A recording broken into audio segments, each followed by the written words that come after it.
जय हिंद दोस्तों, स्वागत है आपका हमारे YouTube चैनल में। आज की वीडियो में हम लेकर आए हैं आपके लिए यहाँ पर हिंदी साहित्य के बहुत ही महत्वपूर्ण क्वेश्चन आंसर। ये प्रैक्टिस सेट अपना 15 है, 14 प्रैक्टिस सेट इसके पहले अपलोड कर दिए गए हैं, तो वह भी आप देखना ना भूलें।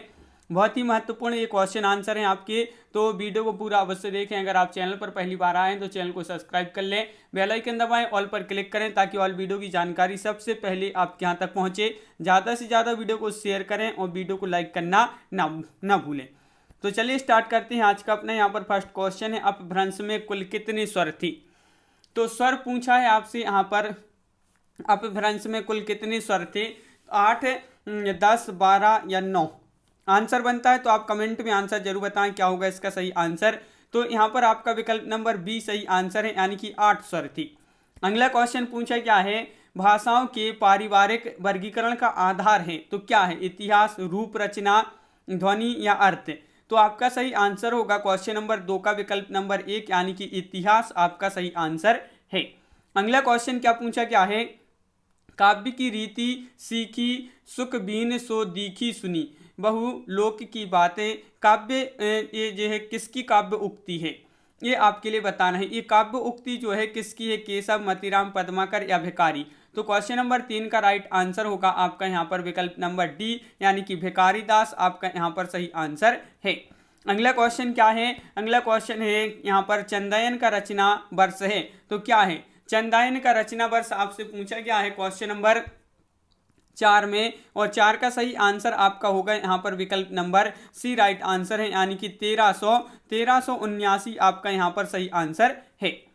अगला क्वेश्चन है, निराला का उपन्यास प्रभावती का प्रकाशन वर्ष क्या है। तो देखिए इसका जो है प्रकाशन वर्ष आपसे यहाँ पर पूछा है, इसका प्रकाशन वर्ष क्या है। 4 विकल्प आपकी दिए गए हैं यहाँ पर।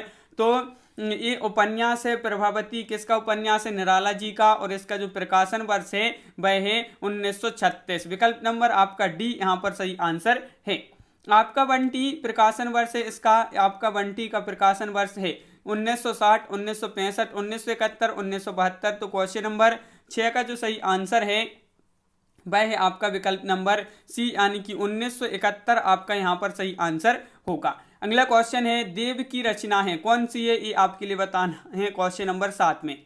क्या होगा क्वेश्चन नंबर 7 का राइट आंसर। 4 विकल्प दिए गए हैं, काव्य निर्णय, श्रृंगार निर्णय, रसराज या भावविलास। तो 7 का राइट आंसर है विकल्प नंबर डी, यानी कि भावविलास आपका सही आंसर है। जयशंकर प्रसाद का जीवन काल जो है जयशंकर प्रसाद का जीवन काल है। तो ये आपका क्वेश्चन नंबर 8 है, और 4 विकल्प भी दिए गए हैं। क्वेश्चन नंबर 8 का सही आंसर है विकल्प नंबर 1, यानी कि 1890 से 1937 आपका सही आंसर है। कौन रीति मुक्त कवि नहीं है, देखिए नहीं पूछा है आपसे, तो रीति मुक्त जो कवि नहीं है, बोधा, ठाकुर, पद्माकर या आलम। तो क्वेश्चन नंबर 9 का सही आंसर है पद्माकर। पद्माकर जो है रीति कवि नहीं है। अगला क्वेश्चन है, किस गद्य कृति का निर्माण पोर्ट विलियम कॉलेज में हुआ था। तो भाई कौन सी गद्य कृति है जिसका निर्माण पोर्ट विलियम कॉलेज में हुआ था। तो क्वेश्चन नंबर 10 का सही आंसर है आपका नासिकेतोपाख्यान, यानी कि विकल्प नंबर डी आपका यहाँ पर सही आंसर है। विकल्प नंबर डी राइट आंसर है। निस्सहाय हिंदू के लेखक कौन है, तो इसके लेखक पूछा है आपसे, तो इसके जो लेखक हैं क्वेश्चन नंबर 11 का आपका जो सही आंसर है वह है विकल्प नंबर बी, यानी कि राधा कृष्ण दास। राधा कृष्ण दास आपका यहाँ पर सही आंसर होगा। अगला क्वेश्चन है क्वेश्चन नंबर 12, यहाँ पर पूछा गया है कि राजा लक्ष्मण सेन ने अभिज्ञान शकुंतलम का अनुवाद कब किया था। तो देखिए अभिज्ञान शकुंतलम का जो अनुवाद क्या राजा लक्ष्मण सेन ने इन्होंने किया था, तो कब किया था ये आपके लिए बताना है। तो क्वेश्चन नंबर 12 का राइट आंसर है 1863 में। 1863 आपका यहाँ पर सही आंसर है, विकल्प नंबर 1। अगला क्वेश्चन है, प्रबोध चंद्रोदय की प्रतीकात्मक शैली से प्रभावित नाटक है। तो इस शैली से प्रभावित वो नाटक है कौन सा है, वह नाटक ये आपके लिए बताना है। कौन सा नाटक इस शैली से प्रभावित है, तो आपका सही आंसर होगा 13 का यहाँ पर विकल्प नंबर सी, यानी कि भारत दुर्दशा आपका यहाँ पर सही आंसर है। कौन सी रचना कृष्ण कथा पर आधारित नहीं है, देखिए नहीं पूछा है आपसे, तो बताइए। प्रिय प्रवास, अग्निलीक, भ्रमर दूत, अंधायुग। तो क्वेश्चन नंबर 14 का जो सही आंसर है वह है विकल्प नंबर बी, यानी कि अग्निलीक आपका यहाँ पर सही आंसर है। अगला क्वेश्चन है, देखिए क्वेश्चन नंबर 15 है, दिख धाय तुम यो अनाहूत धो दिया श्रेष्ठ जो है श्रेष्ठ कुल धर्म दूत राम के नहीं काम के सूत कहलाए। ये किस काव्य से रचना है? ये किस काव्य से रचना है? साकेत, राम शक्ति पूजा, तुलसीदास, संशय की एक रात। तो क्वेश्चन नंबर 15 का जो सही आंसर है वह है तुलसीदास, आपका यहाँ पर सही आंसर है। विकल्प नंबर सी आपका राइट आंसर यहाँ पर होगा। कविता दो शब्दों के बीच नीरवता में रहती है, किसका मत है? देखिए ये मत बताना है, ये मत किसका है बताइए। नामवर से है या रामस्वरूप चतुर्वेदी, शमशेर से है या अज्ञे। क्वेश्चन नंबर 16 है, महत्वपूर्ण क्वेश्चन है। कविता दो शब्दों के बीच नीरवता में रहती है, तो ये जो मत है वह है किसका? विकल्प नंबर डी यानी कि अज्ञे, अज्ञे जी का ये मत है।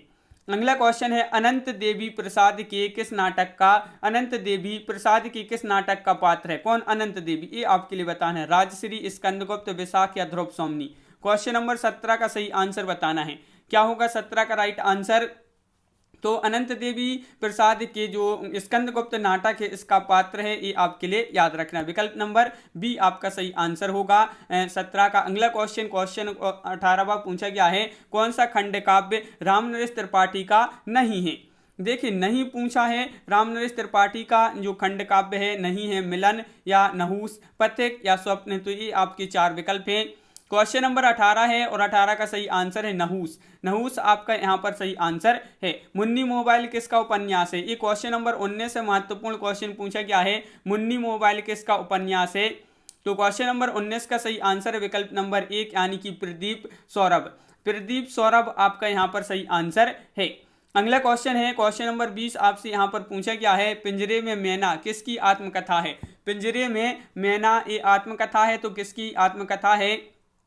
तो क्वेश्चन नंबर 20 का सही आंसर आपका यहाँ पर जो होगा वह है विकल्प नंबर डी राइट आंसर होगा। चंद्रकिरण, चंद्रकिरण सोने रिक्शा आपका यहाँ पर सही आंसर है। विकल्प नंबर डी आपका सही आंसर यहाँ पर है। अगला क्वेश्चन पूछा गया है क्वेश्चन नंबर 21 यहाँ पर कि मंगल का विधान करने वाले दो भाव हैं, किसका कथन है? मंगल का विधान करने वाले दो भाव हैं, ये जो कथन है ये कथन किसका है? रामचंद्र शुक्ल, हजारी प्रसाद द्विवेदी, नंदुलाल वाजपेयी, श्याम सुंदर दास। क्वेश्चन नंबर 21 का जो सही आंसर है वह है विकल्प नंबर 1 यानी कि रामचंद्र शुक्ल आपका सही आंसर होगा। आलोचना का विषय कवि नहीं कविता है, किसका कथन है? ये कथन महत्वपूर्ण क्वेश्चन आपसे यहाँ पर पूछा गया है कि आलोचना का विषय कवि नहीं कविता है। ये कथन जो है क्वेश्चन नंबर 22 का राइट आंसर है विकल्प नंबर बी यानी कि इलियट। इलियट आपका सही आंसर है। कौन सा नाटक कालिदास से संबंधित नहीं है? तो नहीं है, कौन सा नाटक नहीं है? तो यहाँ पर आप क्वेश्चन नंबर 23 का सही आंसर बताइए, कौन सा नाटक कालिदास से संबंधित नहीं है? तो शकुंतला की अंगूठी, शकुंतला की अंगूठी ये जो है कालिदास से संबंधित नाटक नहीं है। अगला क्वेश्चन नंबर 24 यहाँ पर पूछा गया है कि धातु सिद्धांत भाषा की उत्पत्ति के संबंध में किसने दिया? तो धातु सिद्धांत भाषा की उत्पत्ति के संबंध में किसने दिया है, ये आपके लिए बताना है। क्वेश्चन नंबर 24 है। 24 का सही आंसर है आपका यहाँ पर हेज यानी कि विकल्प नंबर आपका सी यहाँ पर राइट आंसर होगा। हेज राइट आंसर है। अगला क्वेश्चन है, यो हे हो सिद्धांत भाषा की उत्पत्ति के संबंध में किसने दिया है? तो ये जो सिद्धांत दिया है ये सिद्धांत जो है भाषा की उत्पत्ति के संबंध में दिया है, तो किसने दिया है ये सिद्धांत? तो 25 का राइट आंसर है आपका विकल्प नंबर 1 यानी कि न्यावर। न्यावर आपका यहाँ पर सही आंसर है। इंगित सिद्धांत किसका है? इंगित सिद्धांत किसका है ये आपके लिए बताना है। इंगित सिद्धांत है ये, और ये सिद्धांत किसका है? तो आपका सही आंसर है क्वेश्चन नंबर 26 का राय। राय आपका विकल्प नंबर 1 आपका सही आंसर यहाँ पर है। अगला क्वेश्चन है संपर्क सिद्धांत है। संपर्क सिद्धांत है क्वेश्चन नंबर 27 का सही आंसर बताना है। तो संपर्क सिद्धांत किसका है ये आपके लिए बताना है। तो 27 का राइट आंसर है रेबीज। रेबीज यानी कि विकल्प नंबर बी आपका यहाँ पर सही आंसर है। प्रिय प्रवास का रचना काल क्या है? ये क्वेश्चन आपका महत्वपूर्ण है, कई बार एग्जाम में पूछा जा चुका क्वेश्चन है। प्रिय प्रवास का रचना काल क्या है? तो 1914 है, 1918 है, 1916 है, 1915 है। ये आपके यहाँ पर चार विकल्प दिए गए हैं।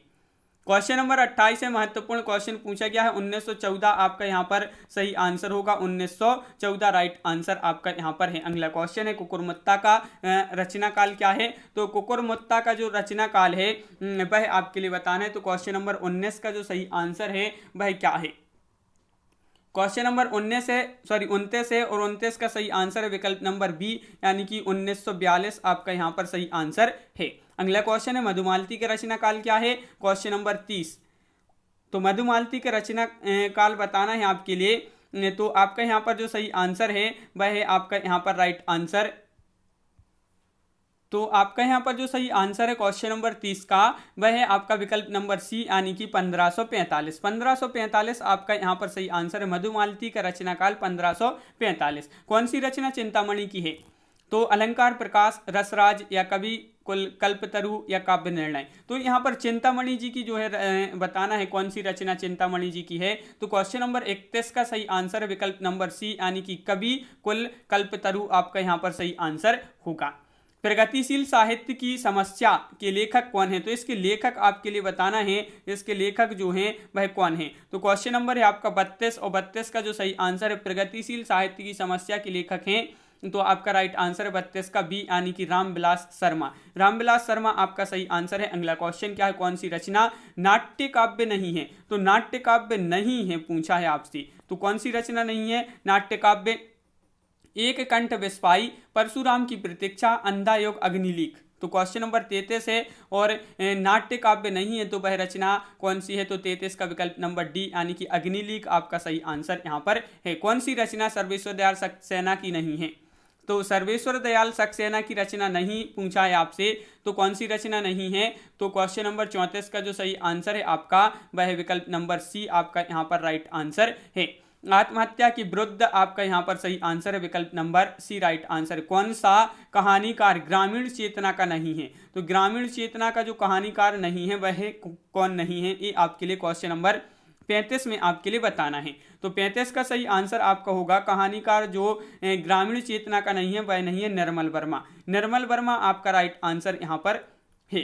कौन सा कवि द्विवेदी युग का है, द्विवेदी युग का कवि बताना है। क्वेश्चन नंबर 36 का सही आंसर बताइए, द्विवेदी युग का कवि कौन है। चार विकल्प हैं, बद्री नारायण चौधरी प्रेमघन, गया प्रसाद शुक्ल स्नेही, जसवंत सिंह, राधा कृष्ण दास। तो 36 का सही आंसर है आपका विकल्प नंबर बी, यानी कि गया प्रसाद शुक्ल स्नेही, ये द्विवेदी युग के कवि हैं। कौन कवि द्विवेदी युग का है, तो आपका विकल्प नंबर बी राइट आंसर है। 36 का अगला क्वेश्चन है, रस सूत्र का व्याख्याता नहीं है। देखिए नहीं है, तो रस सूत्र का व्याख्याता कौन नहीं है, तो क्वेश्चन नंबर 37 का सही आंसर बताना है शंकुक, भट्ट, लुल्लट, वामन, अभिनवगुप्त।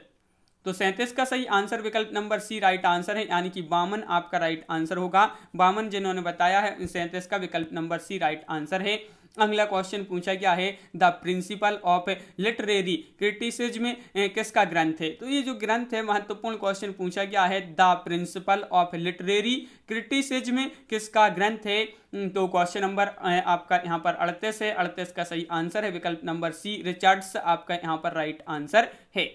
अगला क्वेश्चन क्या पूछा गया है, अगला क्वेश्चन पूछा गया है, विराट की पद्मिनी किसका उपन्यास है। देखिए ये उपन्यास है और ये किसका उपन्यास है, ये आपके लिए यहाँ पर बताना है।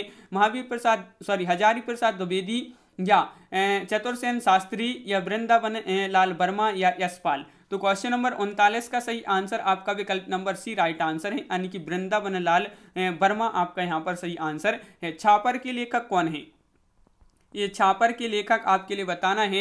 तो क्वेश्चन नंबर है आपका यहाँ पर 40 और 40 का सही आंसर आपके लिए बताना है। 40 का राइट आंसर क्या होगा, तो 40 का सही आंसर है विकल्प नंबर 1, यानी कि सूरजपाल चौहान आपका यहाँ पर सही आंसर है।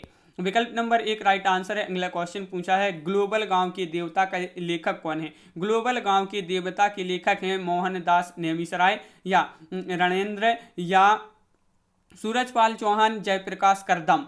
तो क्वेश्चन नंबर 41 का सही आंसर विकल्प नंबर बी है। जिन्होंने भी विकल्प नंबर बी बताया है उनका राइट आंसर है। सभी लोग एक बार वीडियो को लाइक अवश्य कर लें, जिन्होंने अभी तक वीडियो को लाइक नहीं किया है तो सभी लोग एक बार वीडियो को लाइक अवश्य कर लें। अगला क्वेश्चन पूछा गया है, हादसे किसकी आत्मकथा है, तो हादसे जो आत्मकथा है और किसकी है, तो क्वेश्चन नंबर है आपका यहाँ पर 42 और राइट आंसर आपका यहाँ पर रमणिका गुप्ता आपका सही आंसर है। विकल्प नंबर 1 आपका राइट आंसर है। अमूला काव्य संग्रह किसका है, क्वेश्चन नंबर 43 का राइट आंसर यहाँ पर बताना है। तो शमशेर बहादुर सिंह, माखनलाल चतुर्वेदी, त्रिलोचन, भवानी प्रसाद मिश्र, ये आपके यहाँ पर 4 विकल्प हैं। तो अमूला काव्य संग्रह जो है ये किसका है, तो 43 का सही आंसर विकल्प नंबर सी, त्रिलोचन आपका यहाँ पर सही आंसर होगा। अगला क्वेश्चन यहाँ पर पूछा गया है, प्रज्ञा नमोन्वेष शालिनी प्रतिभा मता किसका कथन है? ये कथन बताना है आपके लिए। ये कथन किसका है? तो आपका यहाँ पर जो सही आंसर है क्या होगा? राइट आंसर मम्मट भामह उद्भट या भट्टतोत। तो आपका सही आंसर है 44 का विकल्प नंबर डी, यानी कि भट्टतोत का ये जो है कथन है। तो 44 का विकल्प नंबर डी आपका यहाँ पर सही आंसर होगा। अगला क्वेश्चन है प्रदौसो शब्दार्थो सगुणाओं लंकृति पुनः क्वापी किसका ये जो ग्रंथ है, सॉरी ये कथन है, ये कथन बताना है आपके लिए किसका ये कथन है। तो क्वेश्चन नंबर 45 का जो सही आंसर है वह आपका क्या होगा? तो यहाँ पर राइट आंसर है आपका भामह रुद्रट मम्मट या उद्भट। तो 45 का आपका सी राइट आंसर है, यानी कि मम्मट आपका यहाँ पर राइट आंसर है। अगला क्वेश्चन क्या पूछा गया है? द पोएटिक इमेज का लेखक कौन है? तो इसके लेखक आपके लिए यहाँ पर बताना है द पोएटिक इमेज के लेखक कौन है। तो क्वेश्चन नंबर 40 का सही आंसर आपका यहाँ पर जो है वह है आपका विकल्प नंबर डी, यानी कि सी डे लेविस आपका यहाँ पर सही आंसर है। अगला क्वेश्चन क्या है? यहाँ पर अगला क्वेश्चन पूछा गया है question number 47 illusion and reality किसकी रचना है? ये रचना किसकी है ये आपके लिए यहाँ पर बताना है। क्वेश्चन नंबर 47 है, 4 विकल्प आपके यहाँ पर दिए गए हैं और इल्यूजन एंड रियलिटी ये जो रचना है वह है किसकी? आपका राइट आंसर है विकल्प नंबर डी, यानी कि कोडवेल आपका सही आंसर है। अगला क्वेश्चन है साखी किसका संकलन है? साखी किसका संकलन है ये आपके लिए बताना है। शमशेर बहादुर से, कीर्ति चौधरी, हरिनारायण व्यास, विजय देव नारायण शाही। 48 का राइट आंसर बताना है। तो 48 का डी राइट आंसर है, विजय देव नारायण शाही आपका यहाँ पर सही आंसर है। कौन सी भाषा भारोपीय परिवार की नहीं है? देखिए नहीं पूछा है, भारोपीय परिवार की भाषा नहीं है, तो 49 का सही आंसर होगा मलयालम, यानी कि विकल्प नंबर सी आपका यहाँ पर सही आंसर है मलयालम। अगला क्वेश्चन है रासु शब्द की उत्पत्ति रसायन शब्द से किसने मानी है? तो रासु शब्द की उत्पत्ति रसायन शब्द से किसने मानी है ये आपके लिए यहाँ पर बताना है। गारसा दत्ताची, रामचंद्र शुक्ल, ग्रियर्सन या हरप्रसाद शास्त्री। तो क्वेश्चन नंबर 50 का सही आंसर है रामचंद्र शुक्ल जी ने जो है रासु शब्द की उत्पत्ति रसायन शब्द से मानी है। तो विकल्प नंबर आपका बी यहाँ पर सही आंसर होगा। तो इस प्रकार अपने यहाँ पर बहुत ही महत्वपूर्ण क्वेश्चन कंप्लीट हुए। एक कैसा लगा आपके लिए वीडियो कमेंट में आपको जरूर बताना है। अगर आप चैनल पर पहली बार आए हैं और इसी प्रकार के बहुत सारे और वीडियो आने वाले हैं, अगर वह भी आप देखना चाहते हैं तो चैनल को सब्सक्राइब कर लें, बेल आइकन दबाएं, ऑल पर क्लिक करें ताकि ऑल वीडियो की जानकारी आपके यहाँ तक पहुंचे। ज़्यादा से ज़्यादा वीडियो को शेयर करें और वीडियो को लाइक करना ना भूलें। तो आज की वीडियो में बस इतना ही। सभी के लिए बहुत बहुत धन्यवाद। सभी लोग वीडियो को लाइक और शेयर अवश्य करें। सभी के लिए जय हिंद।